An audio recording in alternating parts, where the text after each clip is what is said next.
Hello there, welcome back to Jennie Designs with Paper. Thank you so much for stopping by my channel today. I'm working with that Inky Bouquet stamp set again, and I'm going to make an Easter card. So this is the stamp set that I used for this week's crime and coloring video, but today I'm going to use the stencils because it is a stamp, stencil, and die bundle. So I am going to go ahead and pull out the stencils. I have some Nina 80-pound cardstock here, Classic Crest 80-pound.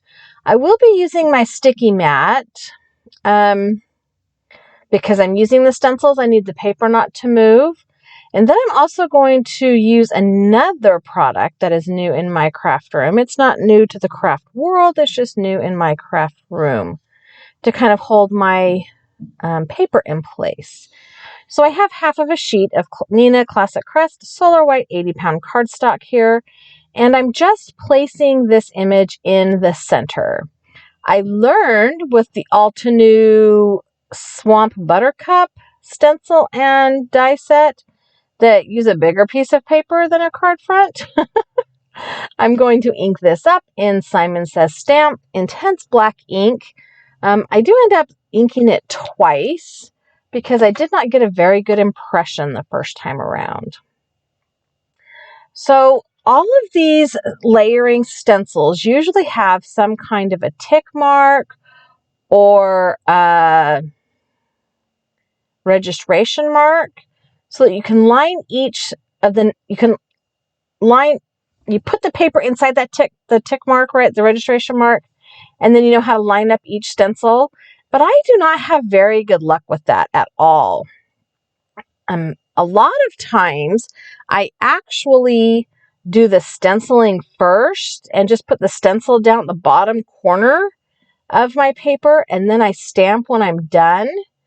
But I wanted to see how this one worked out. And I think in the future I probably will do that one for this as well, because I don't think I put the stamp exactly straight horizontally on the paper because my stencil has to go a little bit kitty corner to line up properly.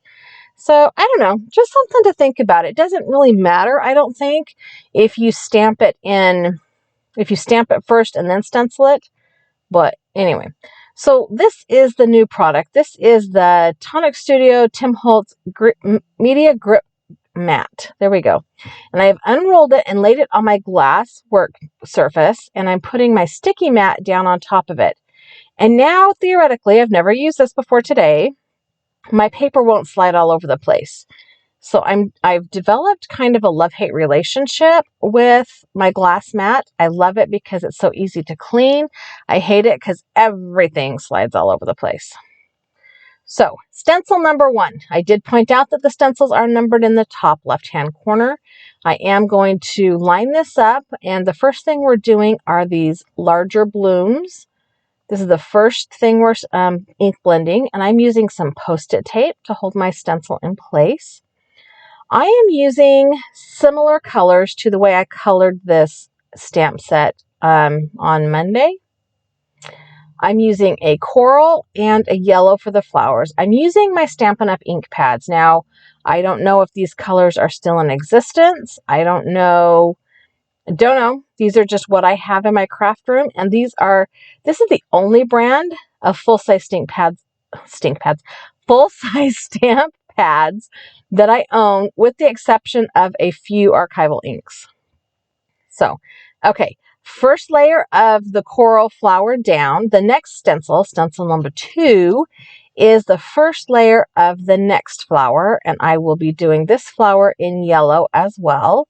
So I have also pulled out 2 colors of yellow ink, and I will be using the lighter of the 2 to blend the first layer. This is super fast. I promise I don't move this fast in real life. It would be super cool if I could sometimes. I am moving my ink blending brush both clockwise and counterclockwise to make sure I get even blending. So stencil number 3 is the vase and the little, they look kind of like baby's breath or unbloomed flowers maybe. stencil number 3 has the openings to those. So I will be using 2 colors with this stencil. The first thing I will be blending are the little flowers. I am not sure if these little flowers are supposed to be like a baby's breath or if they are just kind of unbloomed, the same flowers that I have already colored yellow, but I'm going to go ahead and make them yellow. So I'm pulling out that same light yellow ink pad and ink blending brush and just going over the circle here. Going around the arc of the flower bouquet. Oh my gosh, you guys, my brain is ready to go to bed for tonight. And it's only in the middle of the afternoon. That's not good. So I want to color this vase tone on tone today. I know when I colored it with Copic markers, I made it striped. I am using a couple of aqua colors to color this vase. And now it's time for stencil number 4. I think we're on stencil 4. This is the first layer of the leaves.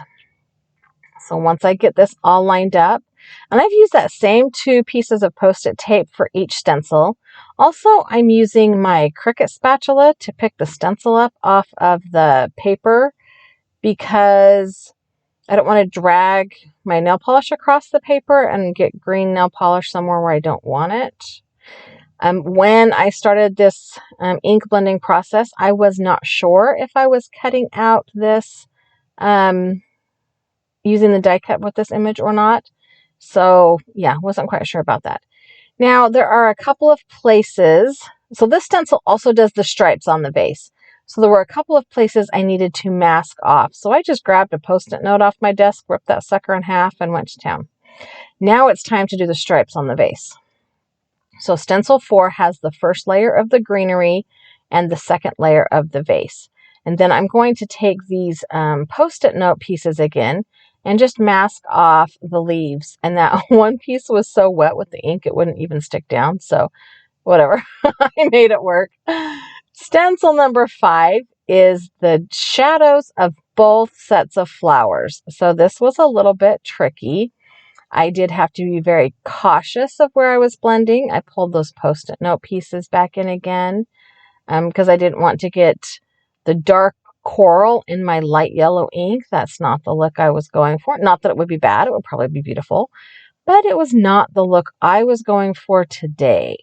So it took me a minute to get this one lined up. And I left that in so that you could see that sometimes it does take a minute. So I am using a darker yellow ink, but I'm using the same blending brush. I have one blending brush for all the color families of my dye inks. I do have the mini brushes. I could probably have used those and not had to use the Post-it notes. Good thing I remembered I had those in my craft room. I don't even know. But now that I have the yellow done, I'm going to go ahead and pull in a darker color of the coral. And again, just using my orange blending brush.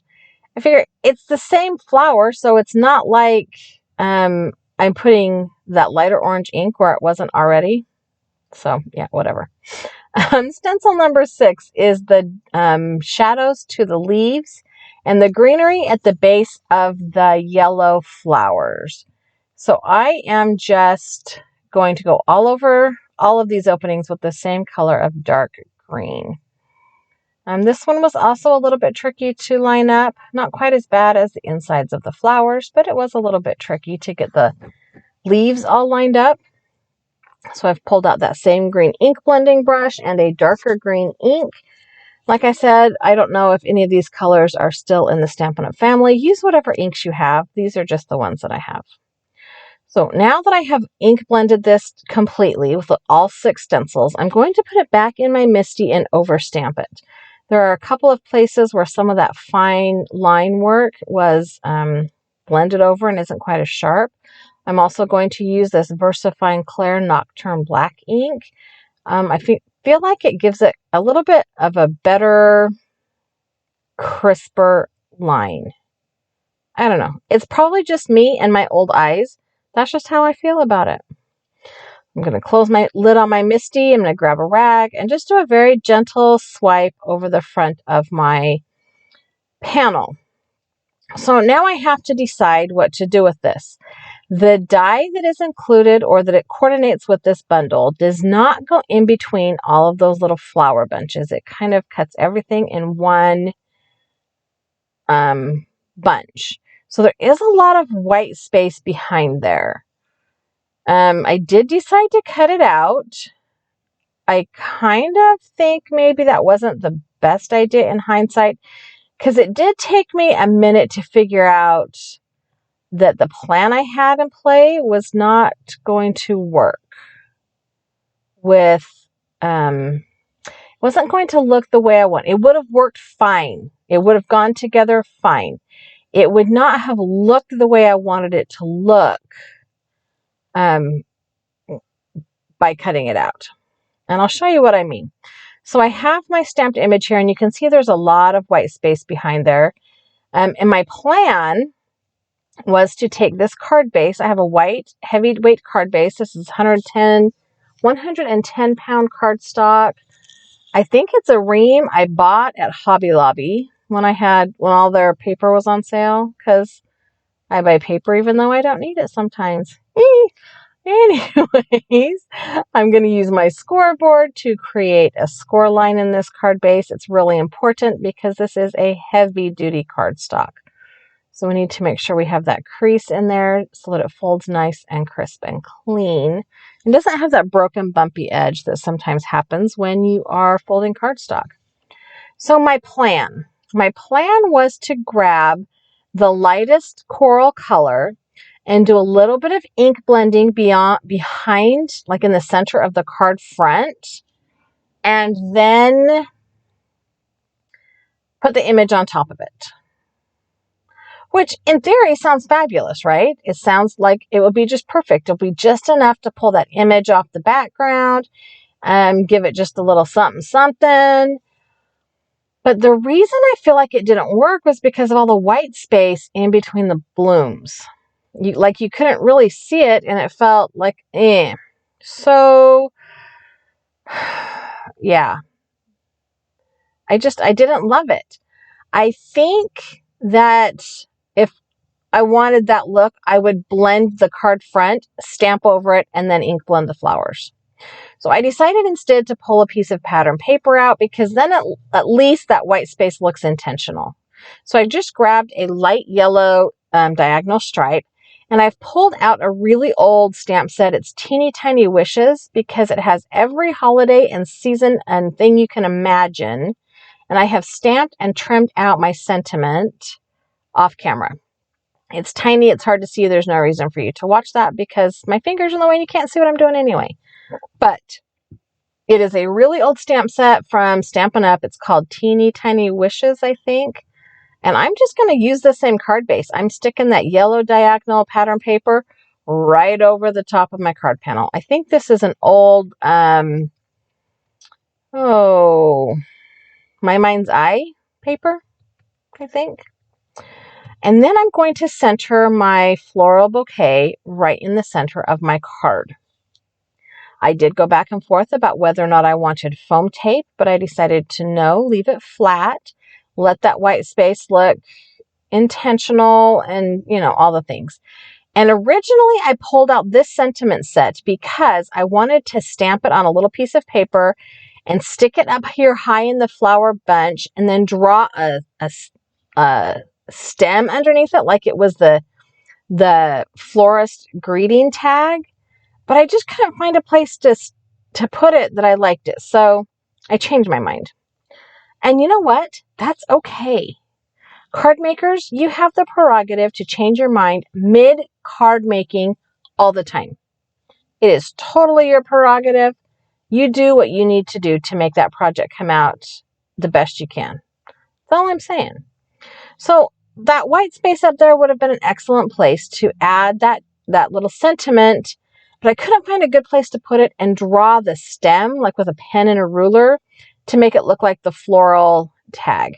So I just mounted it on a piece of black cardstock, and I'm just going to offset it right here on the side of the vase. Now, true story, I probably should have put a little foam tape behind it, but it's okay.